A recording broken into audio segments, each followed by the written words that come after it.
Baik, a'udzubillahi minasyaitonirrajim. Bismillahirrahmanirrahim. Rabbi shrah li sadri wa yassir li amri wa hlul 'uqdatam min lisani yafqahu qawli. Hayyikum bi tahiyatil Islam, tahiyatan fiha salam, tahiyatan min ahlil jinan, tahiyatul mahabbah wal ukhuwah. Assalamualaikum warahmatullahi wabarakatuh. Alhamdulillahi nahmaduhu wa nasta'inuhu wa na'udzu bihi min shururi anfusina wa min sayyiati a'malina may yahdihillahu fala mudhillalah wa may yudhlilhu fala hadiyalah. Asyhadu an la ilaha illallah wahdahu la syarikalah wa asyhadu anna Muhammadan abduhu wa rasuluhu la nabiyya ba'da. Alhamdulillah para santri kelas 8 yang dirahmati Allah. Di sini juga ada calon ketua OSIS, mudah-mudahan nanti proses pemilihannya lancar dan terpilih ketua OSIS yang benar-benar memberikan maslahat dan manfaat yang banyak bagi SMP Islam Terpadu Hidayatul Quran Boarding School. Baik, kita bersyukur kepada Allah dipertemukan dalam kajian pada malam hari ini dalam keadaan sehat walafiat, dalam keadaan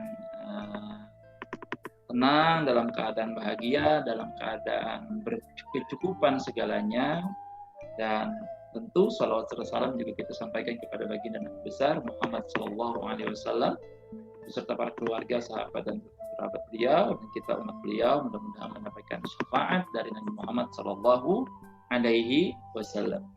Baik, kajian pada malam hari ini kita melanjutkan bab 25.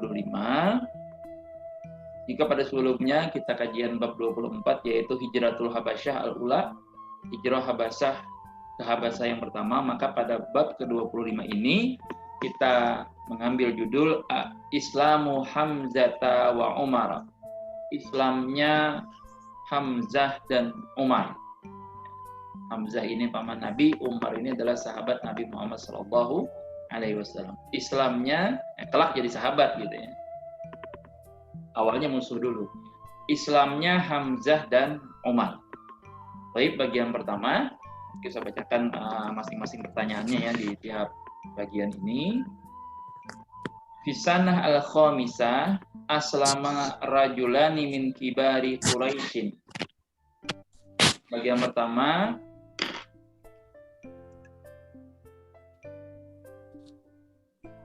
Fisanah al-khamisah pada tahun kelima. Tahun kelima apa? Tahun kelima dari kenabian. Tahun kelima sejak diutusnya Nabi Muhammad menjadi Rasul dan Nabi. Fisanah al-khamisah pada tahun kelima, aslama rajulani min kibari Quraisyin. Dua orang dari pemuka kaum Quraisy itu masuk Islam. Pemuka ini berarti tokoh ya. Pemuka itu tokoh, dia public figure, dia orang yang disegani, orang yang dimuliakan, orang yang memiliki pengaruh di antara kaum Quraisy. Sepertinya ada yang tidak termute ini, set mute dulu. Dengaran suaranya keresek-keresek. YUZ use misalnya. Ya sudah di mute. Yang belum mute tolong di mute dulu ya akunnya. Khawatirnya nanti mengganggu. Set akan mute. Oke, sudah. Kita lanjutkan. Siapakah dua orang pemuka Quraisy yang masuk Islam ini? Dan ini menjadi tonggak sejarah juga sangat berpengaruh di dalam majunya Islam, berkembangnya Islam. Masyhurani bil quwwati was syaja'ati. Dua orang ini terkenal dengan keberanian, kekuatan dan keberaniannya. Jadi dua orang ini terkenal dengan kekuatan bil quwwati masyhuran. Masyhurani karena dia dua orang huma. Masyhurani, kedua orang ini terkenal dengan kekuatannya, wasyaja'ah dan keberaniannya. Jadi terkenalnya dengan kekuatan dan keberanian. Ya, kenal atau masyhur dengan kekuatan dan keberanian. Pertanyaan pertama, bisa antum lihat pertanyaannya ada di halaman 32 di bagian asilah. Man aslama fisanah al-khamisah. Siapakah yang masuk Islam pada tahun kelima? Saya ulangi pertanyaannya. Man aslama fisanah al-khamisah. Siapakah yang masuk Islam? Siapakah yang berislam pada tahun yang kelima itu? Baik, nanti kalau ada yang tidak jelas di akhir kita tanyakan. Nah, sebentar saya lanjutkan ya kajiannya. Bagian kedua, wahuma Hamzatun, dan mereka berdua itu yang pertama adalah Hamzah, ammun Nabiya sallallahu alaihi wasallam. Hamzah itu adalah pamannya Nabi Muhammad sallallahu alaihi wasallam. Wa Umar bin Al-Khattab taniyu al-khulafa ir-rasyidi. Dan yang kedua adalah Umar bin Khattab. Umar bin Khattab dia adalah khalifah kedua, khalifah khulafa ar-rasyidin kedua, khalifah kedua di dalam Islam. Ada keterangannya di bagian bawah itu untuk Hamzah. Kita kenal dengan footnote. Boleh antum kasih baris, usah bacakan barisnya. Ya, yang bagian pertama silakan dilihat. Wahuma Hamzah itu keterangan tentang siapa itu Hamzah atau penyebabnya seperti apa. Ya, di kitab ini dikasih keterangan sebab masuk Islamnya seorang Hamzah. Wasababu islamihi inna jariyata, wasababu islamihi inna jariyata ayarathu ida'a abi jahlin libni akhihi. Ulangi, wasababu islamihi inna jariyata ayarathu ida'a abi jahlin libni akhihi. Dan sebab keislamannya Hamzah ini, para santri yang dirahmati Allah, yaitu ketika seorang budak yang bernama Jariyah tadi, ya, melaporkan bahwa Abu Jahal telah menyakiti, telah menganiaya dan menyakiti ibnu akhihi, anak saudaranya. Siapa yang disakiti? Yaitu adalah Nabi Muhammad SAW, dilaporkan kepada Hamzah. Fatawajjaha ila zalika syak syaqi. Maka Hamzah langsung mendatangi orang yang celaka itu. Siapa orang yang celaka itu? Adalah Abu Jahal. Wa ghadabahu wa sabbahu, dan ya, Hamzah tadi memarahi dan memaki Abu Jahal. Abu Jahal. Wa qala, dan Hamzah berkata kepada Abu Jahal, kaifa tasubbu Muhammadan wa ana ala dinihi. Bagaimana bisa engkau menyakiti, memaki ya, Nabi Muhammad dan saya berada di bawah agamanya, kata Hamzah. Wa ana ala dinihi, dan saya berada di bawah agamanya. Sebelum mengucapkan itu, Hamzah sebelumnya belum masuk Islam. Paman Nabi ini belum masuk Islam. Tsumma aslama fakana ahsanan nasi islaman hatta sumiya asadullah. Tsumma aslama fakana ahsanan nasi islaman hatta sumiya asadullah. Kemudian dia menyatakan diri masuk Islam, tsumma aslama, kemudian Hamzah memeluk agama Islam. Fakana ahsanan nasi, maka dia islaman, maka dia adalah orang manusia yang paling baik Islamnya, paling bagus Islamnya, hatta sumiya asadullah, hingga dia diberikan gelar, diberikan nama, dipanggil sebagai asadullah, singanya Allah Subhanahu wa taala. Ini saking bagusnya Islamnya seorang Hamzah.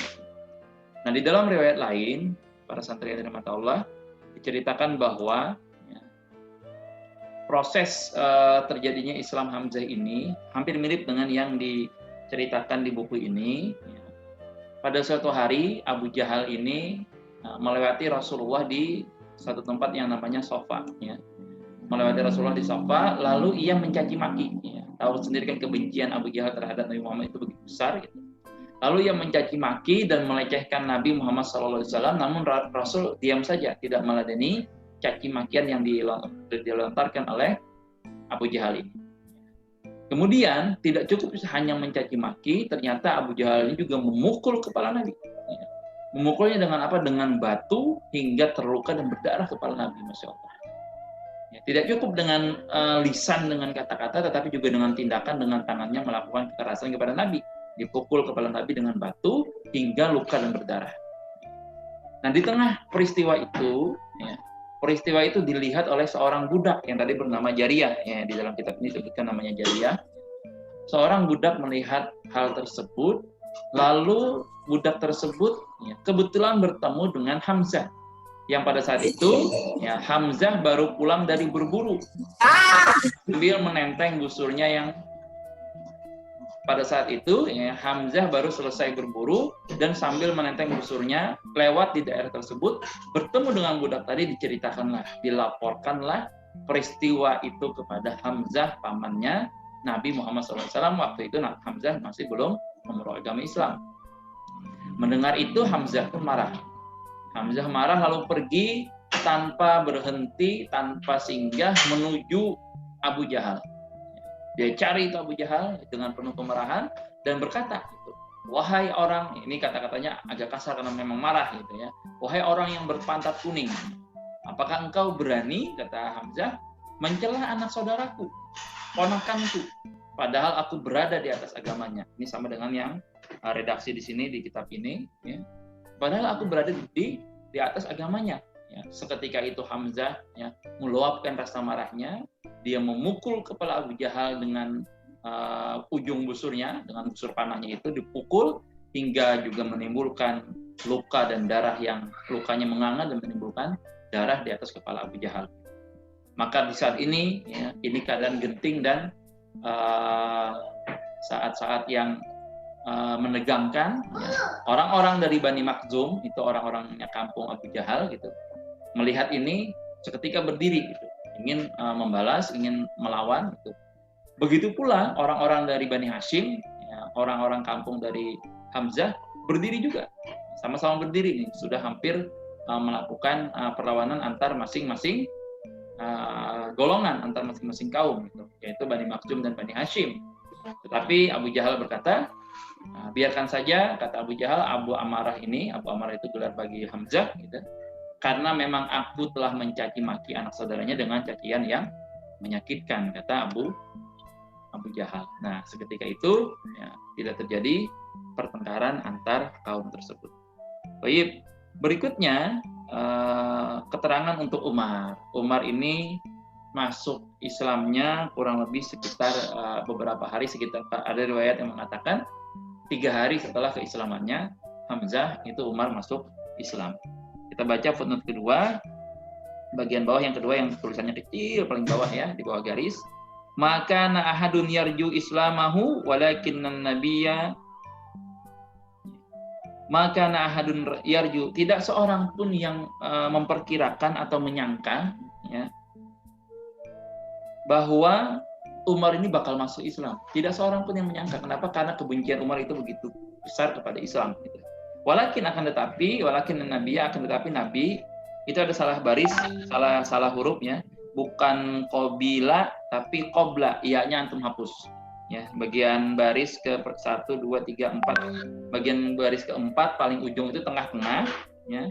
Paling bawah yang baris keempat, hitung yang footnote kecil itu, atau baris kedua dari bawah itu di tengah-tengah. Maka ahadun yarju islamahu walakin an-nabiyya, itu hurufnya bukan qobila tapi qobla, huruf ya-nya antum hapus. Akan tetapi Nabi qobla islamahu qala, akan tetapi sebelum Umar ini masuk Islam ya, qobla sebelum Umar ini masuk Islam, Nabi pernah berdoa kepada Allah Subhanahu wa taala. Apa doa Nabi? Allahumma a'izzal islama bi Umar. Ya Allah, muliakanlah Islam ini dengan Umar. Maksudnya Nabi meminta agar Umar itu masuk Islam, agar Islam ini menjadi mulia dan menjadi lebih disegani oleh kaum bangsa Arab pada saat itu. Fahasalat lahu barakatan da'wati Rasulullah sallallahu alaihi wasallam, maka terkabullah doa dari Nabi Muhammad sallallahu alaihi wasallam itu. Baik, pertanyaan kedua, man huma, singkat aja pertanyaan kedua ini. Man huma, siapa mereka berdua? Maksudnya pertanyaan kedua ini nyambung dari pertanyaan pertama tadi. Kalau pertanyaan pertama, man aslama fi sanati al-khamisah, siapakah yang masuk Islam pada tahun kelima? Ya, disebutkan situ pemuka Quraisy dan lain-lain, ya, saya kasih clue sedikit. Nah, lalu yang soal nomor 2 ini sebutkan namanya, man huma, siapakah mereka berdua itu? Sebutkan namanya. Baik. Bagian ketiga, halaman 32 bisa antum buka, halaman 32.